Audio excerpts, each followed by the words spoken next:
Hello বন্ধুরা, নমস্কার। আজ লক্ষ্মীর কিচেনে বানাবো ঢেঁকির শাক ভাজা আলু দিয়ে। রসুন নিয়ে নিয়েছি, লঙ্কাও নিয়ে নিয়েছি। রসুন ছুলা হয়ে গেছে, লঙ্কাও ধুয়ে নিয়েছি। আলুটাকে খোসা ছাড়িয়ে নিচ্ছি।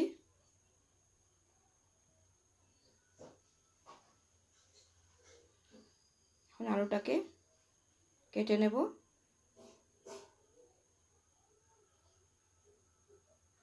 ছোট ছোট করে কেটে নিচ্ছি। আলু ধোয়া হয়ে গেছে, কাঁচা লঙ্কাও কাটা হয়ে গেছে, রসুন কুচানো হয়ে গেছে।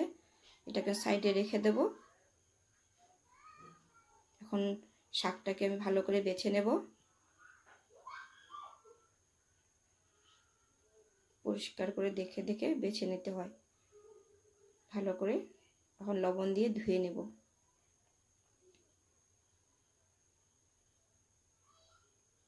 শাকটা আমার ধোয়া হয়ে গেছে। শাকটাকে আমি কেটে নিচ্ছি।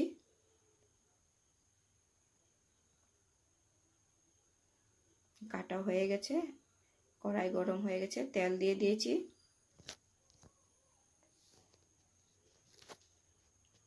রসুন কুচানো দিয়ে দেব।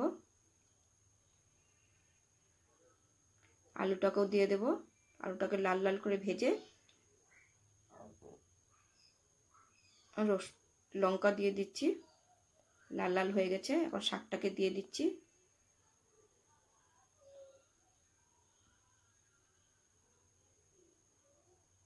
এখন লবণ দিয়ে দিচ্ছি, পরিমাণ মতো লবণ।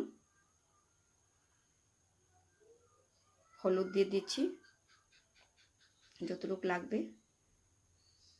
এখন নেড়ে চেড়ে শাকটা মোটামুটি ঢেকে দেব। হয়ে গেছে। এখন প্লেটে তুলে নিয়েছি। দেখুন, আপনারা এইভাবে বানিয়ে খাবেন। গরম গরম ভাতের সঙ্গে খুব ভালো লাগবে। ভালো লাগলে লাইক অ্যান্ড সাবস্ক্রাইব, কমেন্ট করবেন।